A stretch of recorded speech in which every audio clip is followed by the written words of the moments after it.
Hey, what's going on, guys? Welcome back. And if you're new, welcome to the channel. Please subscribe.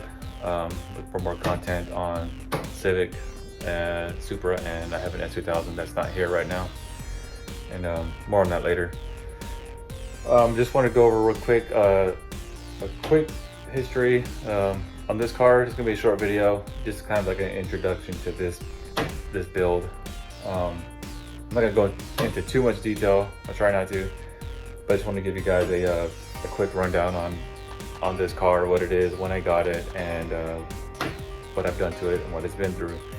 So yeah, here we go. All right, guys, so this is a 1996 Honda Civic DX. Bought this car when I was like 18, or actually 17, back in 2004. Did not have a car in high school, so I bought this just after I graduated. But I bought it for $3,200. He gave me $5 back for gas because it was on empty, like all Hondas are. It's originally white, frost white. Original engine had a D16Y7, the single cam, the one with the intake that comes straight up instead of out, you know what I mean?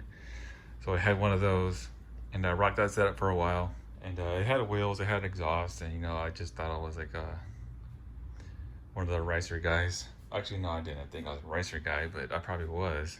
Wish I had VTEC, and I never did. I never had been in a car with VTEC, and I just wished I had it, but I could not afford it until after I graduated. So after I graduated, I bought my first swap, which was an LS VTEC. It was a used one. Went to a car meet. This one guy was selling it. I paid half. As soon as I got the engine, I paid the other half. It was like $1,200, actually $1,100 or something. I don't remember exactly, but it was a lot. Back in the day, I think that was the going price for him, because it was like the new thing. It was like the K series right now. So I bought that, tore into it, and then found a keeper in the head. Long story short, this is what I found in cylinder number 3. That exact piston right there, that's out of an LS block. So yeah, I got screwed on that deal. I just keep that there for a trophy, not to be stupid ever again. Pretty disappointed. That was a long story. Tried to get my money back, and then the guy was being shady, and it was just hard to even find him. Well, anyway, I didn't have an engine, so I had to buy an LS block. And I remember pulling the head, and then I bought a GSR head with the cams and whatnot for like 75 bucks. It was cheap, real cheap. The guy wanted money. So I had my own LS VTEC, and I built that engine for turbo. And I had put what kind of pistons were those? I don't remember what kind of pistons they were. I think they were JE piston. Put those pistons in, built the block. It was turboed, and Eagle rods.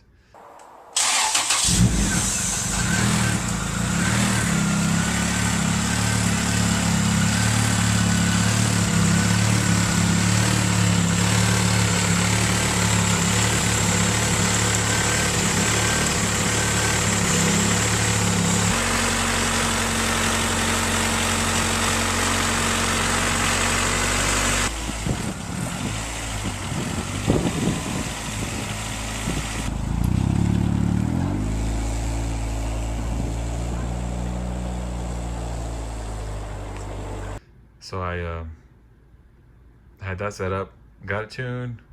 We heard a noise from the head, so we shut it down. And this was a while back. And pulled the head off, and then I had noticed that the valves were hitting the pistons, so the pistons had little small indentions in it. And found out I had to order the wrong pistons, which I thought was kind of weird. I don't understand, but anyway, the valves were hitting the pistons for some reason. I decided to go ahead and pull that block out, and I had ordered the correct pistons, and built the block. I got Wiseco pistons, built the block, and the machine shop that I took it to, their tool broke and destroyed the cylinder number 3, or number 1 actually. It broke, so the tool broke.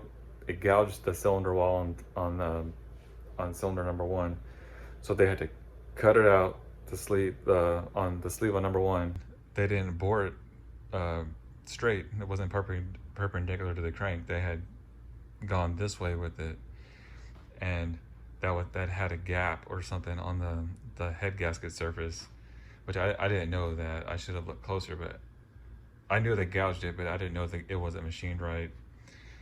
So put it all together, went and got it tuned from Chad's, and it made 255 and with 150 torque.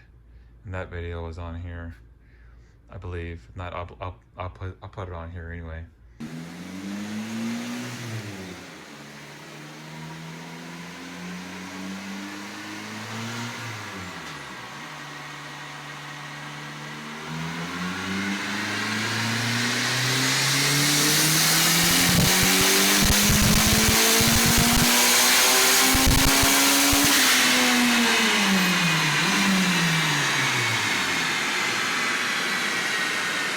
But anyway, after a while, I started having cooling system problems, and it kept blowing hoses.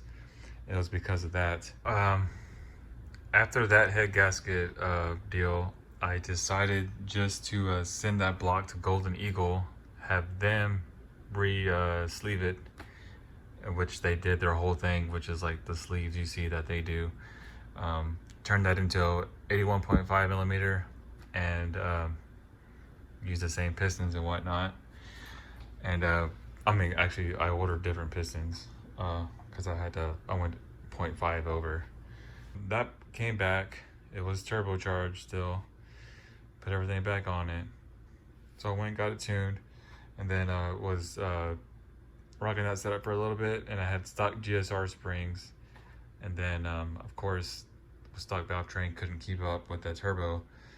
I hit the rev limiter so hard in first gear, I think it was. Had to have been first. I hit it real hard in first gear. Engine wrapped up and it hit red line, and then it was just like that. I mean, it was done. The RPM went from 8,000 just like this all the way down to zero. It hit the zero. Check engine light came on, and it was done. I tried to crank it, and it sounded like it was way out of time or something was messed up with it. So I came around, and I was on the side of the highway. Looked at the side of the block, and I didn't see any kind of rods or nothing. I was like, well, I don't understand.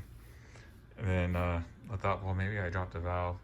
So I had to have my dad pull me all the way back home, which I was only like a couple miles down the road.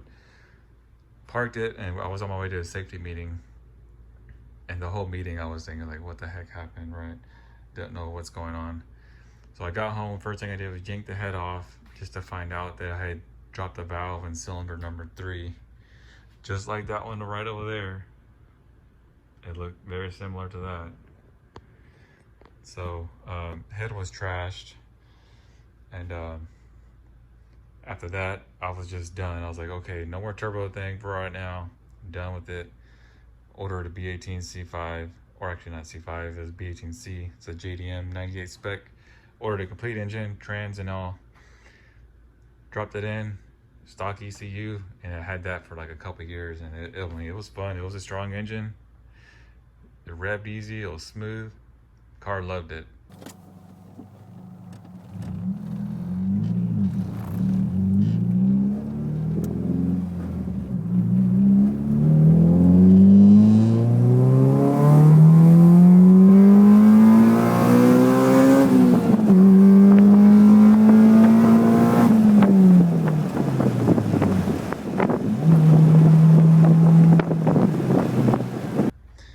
And then until one day, my friend was driving it. We kind of swapped cars. I think he had a at the time I think it was an S2000, maybe it was his Del Sol, I don't remember. But anyway, we swapped cars, got to his house. Right before he turned it off, I turned his car off first, and I listened. I mean, not purposely, but I heard something like a rod knock, and I told him to turn it back on because it was off by that time. And then sure enough, the rod was knocking on that car. I was like, oh my gosh. So I actually drove that car home. I probably didn't go above 2,000 RPM, and I just had to feather the throttle like crazy. Got right here, parked it, jacked it up, pulled the pan, and then of course one of the rods was smoked, and I had play, and it was discolored, and it was done. So now I'm like, okay, what am I gonna do? I don't have another engine. I gotta do something. And then I had this block right here, the one that I had dropped the valve in. So I decided to send this block back to Golden Eagle for a refresh and a rebore. So that went up to a 2-liter. It's a 84 millimeter block now, and it came back pretty quick. Slapped the Type R head on it, got it all timed up. Everything else was, well, I had bought a new intake and new intake manifold. Actually, I had the stock Type R, and it was just bolt on, quick and done. And got that car tuned, and they made 223 to the wheels on a Mustang dyno, which was it felt real healthy. It was nice. So I had that set up for a while.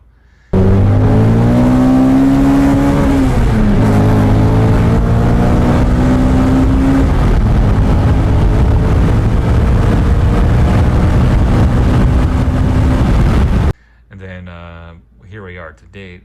I decided to throw the Skunk 2 cams in it because I overestimated my compression.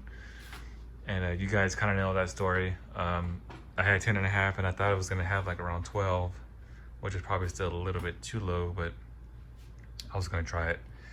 I went to the dyno, didn't make the power that I wanted. Found out there was some other timing issues and whatnot, but it just wasn't happening with those cams. They were pretty large for given the amount of compression that the engine had. So here I am today, and pieced together my turbo kit, and then that's where we are now. So that's it for the engine. You know, this thing goes a little bit deeper into the body. It was a DX, like I had mentioned, but I put dash harness from an EX, door harnesses from an EX, headlight harness from an EX, trunk harness for it's all redone. It's pretty much an EX without the sunroof.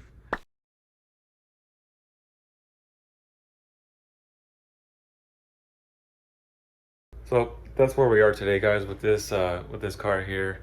It's been an ongoing thing. Never happy with it, just the way it is. Most of you guys know what I'm talking about. So now I'm going to tear the bumper off. This will be in the next video, which I'll be working on right now. I'm gonna tear the bumper off, start getting rid of all the AC system, and I'm still gonna use this intake pipe right here, and just gonna try to do as little as I can. I mean, it's pretty easy to do the turbo part because the hard part's are already done. So I'm not too worried about it. I think it's gonna be easy. Just wanted to kind of throw this out there about the car, the history on it, and yeah. So here we are again, back working on the Civic. Quick update on the S2000. It's running now, and I'm okay with the noise that it makes. And to tell you the truth, it's not really making that noise anymore. I started driving it, and it kind of went away. I found the problem to be, believe it or not, it was an exhaust gas leak right there where the header slip joints into the other part of the header, the one half. It was just one runner, it was leaking. So I may have heat cycled it enough to where it actually moved the metal and kind of molded and let it stay and seal where it's at. So that's good, but the bad part on that is I don't think the cams are working for me. I was able to make a couple of full throttle runs here on the street, and I had to take out so much fuel, and I'm not sure how it's gonna do. I don't know if I should run those cams and just let it eat, or go back to the stock AP2 cams. Still kind of up in the air. I'm kind of leaning towards going back to the AP2 cams. I'm not sure yet. It's a big deal. Although it would be easy just to put the stock gears, stock cams on, and then be done. There's no timing involved. So that could be something to consider also. Gonna have to work on that soon, but I pulled it out of the garage for now. set it aside so I can focus on this. I want to get this thing running right, because right now it's not actually running right. I do have a bad ground on the car that I may have had for a few years actually. This ground is tied to the chassis down there underneath the trunk area, and I don't think that ground is good enough. It's gonna have to be redone and relocated, because I think that's messing up the injection time, because the ground is never consistent, and because sometimes it runs lean, sometimes it runs rich, so I don't know what it's doing. So that's going to have to be addressed as well. Anyway, guys, I appreciate you guys clicking on the video. Hopefully you stayed for the whole thing. Just bear with me on my upload schedule. It's not consistent. It's just how we do it. So if you're interested in the build, it will be happening. I'm working on it. I'm gonna pull the bumper off right now and start working on that video and try to get everything bolted on this weekend. That's my goal. But yeah, thanks guys, appreciate it, and subscribe, and I will see you guys here shortly.